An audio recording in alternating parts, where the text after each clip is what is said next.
عمر بن عبدالعزیز 3 بر اعظم پر حکومت کی. عمر بن عبدالعزیز، بنو امیہ، مروان 9 مہینے حکومت کی. اس کا بیٹا عبد الملک بن مروان 21 برس حکومت کی. اس کا بیٹا ولید 10 سال حکومت کی. اس کا بیٹا سلیمان 2.5 سال حکومت کی. اسی تخت پر بیٹھے عمر بن عبدالعزیز. پہلے چاروں نے اللہ کے شریعت کو قربان کیا حکومت کے لیے. عمر بن عبدالعزیز نے اپنے آپ کو قربان کیا اللہ کے لیے، حکومت کو پاؤں کے تلے رکھا اور اللہ کی رضا کو سامنے رکھا. کیسی سلطنت کی؟ جب گورنر تھے تو 60 اونٹوں پہ سامان چلتا تھا. جب امیر المومنین بنے تو بچے کہنے لگے ماں سے، بچے بچیاں 12 تھے، ماں سے کہنے لگے کہ عید کا موقع آ رہا ہے، ابا سے کہو ہمیں نئے کپڑے تو لے کر دیں. ان کی ماں کا نام ہے فاطمہ، بچوں کی ماں کا نام فاطمہ بنت عبد الملک. یہ دنیاوی سٹیٹس میں سب سے بڑی خاتون گزری ہے، آج تک اس کے لیول کی کوئی عورت نہیں آئی. دادا بادشاہ، باپ بادشاہ، 4 بھائی بادشاہ، 6 خامند بادشاہ، 7 نسبتوں سے یہ عورت شہزادی رہی ہے. حضرت عمر گھر آئے، بیگم نے کہا بچے کپڑے مانگ رہے ہیں. حضرت عمر کہنے لگے میرے پاس تو پیسے نہیں ہیں، تنخواہ میں تو مشکل سے روٹی پوری ہوتی ہے، کہاں سے لے کر دوں؟ تو تھوڑی دیر خاموش رہیں. بیگم پھر کہنے لگی آپ ایسا کریں، اگلے مہینے کی سیلری ایڈوانس لے لیں، اس سے میں کپڑے لے لیتی ہوں اور روٹی کا خرچہ میں مزدوری کر کے گھر بیٹھے مزدوری کر کے چلا لوں گی، آپ 1 مہینے کی تنخواہ ایڈوانس لے لیں. حضرت عمر بن عبدالعزیز واحد خلیفہ ہیں جن کے دور میں 3 بر اعظم میں زکوٰۃ لینے والا باقی نہیں بچا تھا. یہاں لاہور بھی ان کی حکومت کے نیچے تھا، جنوبی اسپین فرانس ان کی حکومت کے نیچے تھا، کاشغر تک ان کی حکومت کے نیچے تھا، استنبول کے دروازوں تک ان کی حکومت تھی. 3 بر اعظم میں ایک آدمی زکوٰۃ لینے والا نہ بچا. اور اپنا حال یہ ہے کہ بیگم سے کہہ رہے ہیں پیسے کوئی نہیں، کپڑے کہاں سے لے کر دوں؟ اور بیگم طریقہ بتا رہی ہے کہ آپ اگلے مہینے کی تنخواہ ایڈوانس لے لیں، اس سے میں کپڑے لے لوں گی اور چولہے کا خرچہ، روٹی کا خرچہ میں گھر بیٹھ کے مزدوری کر کے کما لوں گی. تو حضرت عمر کہنے لگے ہاں یہ ٹھیک ہے. باہر آئے وزیر خزانہ مزاحم، انہیں بلایا کہ بھائی ہمیں اگلے مہینے کی تنخواہ ایڈوانس چاہیے. یہ تنخواہ والے لوگ بیٹھے ہوئے تنخواہیں لیتے ہیں. اس نے کاغذ قلم آگے رکھ دیا، کہا حضرت یہاں لکھ کے دے دیں آپ 1 مہینہ زندہ رہیں گے میں تنخواہ دے دیتا ہوں. اب مجھے لکھ کے دے دیں آپ 1 ماہ زندہ رہیں گے میں آپ کو تنخواہ دے دیتا ہوں. چپ کر کے اٹھے، ایک لفظ نہیں بولے، گھر گئے. حضرت اپنی بیگم فاطمہ سے کہا بیگم بچوں سے کہہ دو کہ باپ کے پاس کپڑے لے کر دینے کی سکت نہیں ہے.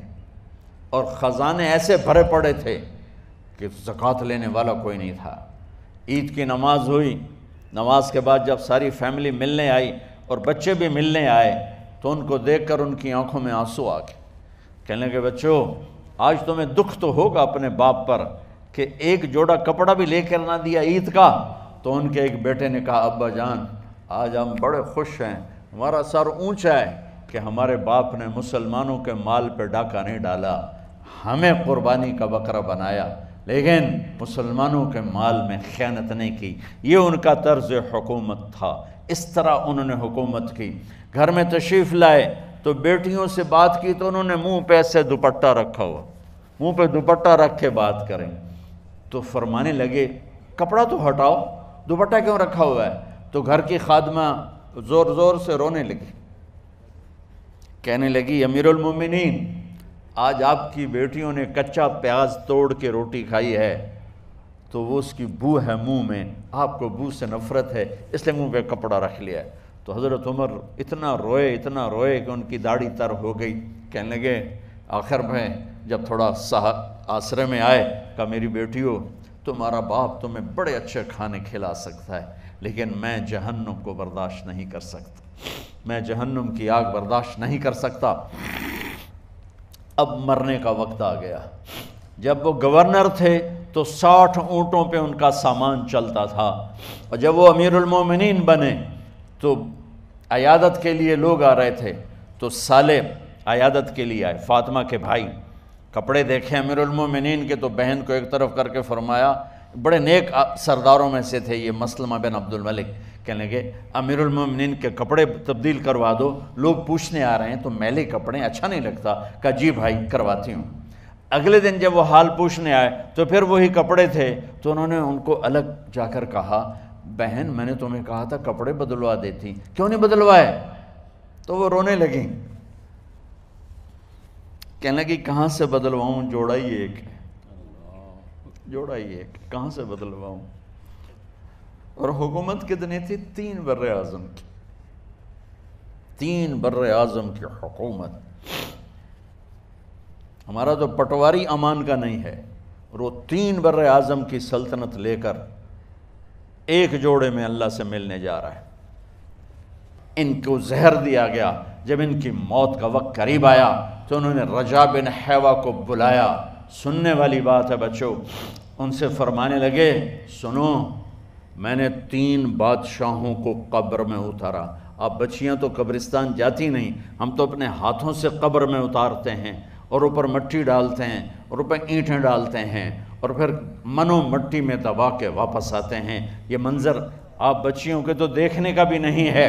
وہ کہنے لگے میں نے 3 بادشاہوں کو مٹی میں ڈالا، لیکن ان کے کفن کی گرہ کو جب کھول کے دیکھا تو ان کے چہرے قبلے سے ہٹ چکے تھے اور رنگ ان کے کالے پڑ چکے تھے۔ ولید بن عبد الملک، سلیمان بن عبد الملک، عبد الملک بن مروان، عبد الملک باپ، ولید بیٹا، سلیمان بیٹا، یہ تینوں کا ان کے چہرے کالے ہو گئے تھے اور ان کا قبلے سے منہ پھر گیا تھا۔ اب میں مرنے لگا ہوں، مجھے پہلے ضرور چیک کرنا کہ میرا اللہ میرے ساتھ کیا کرتا ہے۔ پہلے تینوں کی ظلم کی حکومت تھی، ان کے چہرے قبلے سے کیوں ہٹ گئے؟ آپ کو عجب بات بتاؤں، ولید بن عبد الملک روزانہ تہجد میں کھڑے ہو کے 10 سپارے پڑھتا تھا، 10 سپاروں کی تلاوت تہجد میں کرتا تھا کھڑے ہو کے، اور قبلے سے چہرہ ہٹ گیا۔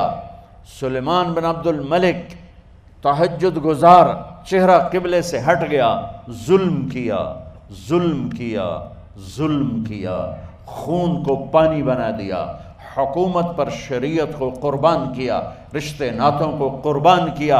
اللہ نے قبلے سے چہرے، نمازیں منہ پہ مار دی، روزے منہ پہ مار دیے، حج زکاتیں منہ پہ مار دی، تہجد ان کے منہ پہ مار دی، اور ان کے چہروں کو قبلے سے ہٹا دیا اور رنگ کالے کر دیے۔ عمر بن عبدالعزیز نے اسی سلطنت کو عدل سے بھر دیا، اسی سلطنت کو عدل سے بھر دیا۔ جب ان کا انتقال ہوا، سلیمان بن عبد الملک کی ڈیڈ باڈی جب قبر کے قریب لائے اتارنے کے لیے تو ایسے ایسے ہلنے لگا، اس کا پورا جسم ہلنے لگا، تو اس کے بیٹوں نے کہا کہ ہمارے ابا زندہ ہیں، تو حضرت عمر نے فرمایا بیٹو زندہ نہیں ہیں، عذاب قبر جلدی شروع ہو گیا ہے، عجل اللہ بالعقوبہ، قبر کی پکڑ پہلے شروع ہو گئی ہے، چھپاؤ اپنے باپ کو جلدی۔ جب عمر بن عبدالعزیز کی ڈیڈ باڈی قبر کے قریب کی گئی اور ان کا بھائی اتارو، بھائی وہ باتیں شروع ہو جاتی ہیں، رومال ڈالو، چادر پکڑو، ادھر سے پکڑو، تو ایک دم ایسے ایک پرچہ ہوا میں اڑتا ہوا سب نے دیکھا، وہ آتے آتے آتے آتے آتے آتے یوں آ کے حضرت عمر کے سینے پر گر گیا، سب دیکھ رہے ہیں۔ جب پرچے کو اٹھا کے دیکھا گیا تو اس پہ ایک سطر پہ لکھا تھا بسم اللہ الرحمن الرحیم، اور دوسری سطر پہ لکھا تھا براءۃ من اللہ لعمر بن عبد العزیز من النار، یہ عمر کے لیے جہنم کی آگ سے نجات کا پروانہ ہے۔ 3 بر اعظم کی سلطنت لے کر وہ جنت کا پروانہ لے کر دنیا سے گئے۔ جب ان کو قبر میں اتارا گیا تو انہوں نے رجا بن حیوہ سے فرمایا تھا 3 بادشاہوں کے چہرے دیکھے قبلے سے پھر گئے، رنگ کالے پڑ گئے، مجھے تم نے دیکھنا ہے کہ کیا ہوتا ہے؟ تو رجا فرماتے ہیں جب میں قبر میں اترا اور ان کے کفن کی گرہ کو کھول کے دیکھا تو چہرہ قبلے کی طرف فکس تھا، اور مجھے یوں لگا جیسے 14ویں رات کا چاند قبر میں اتر آیا ہو۔ میرے عزیزو، طلبہ و طالبات، اللہ کو اپنی منزل بناؤ، اللہ کو اپنی منزل بناؤ، اللہ کو اپنی منزل بناؤ۔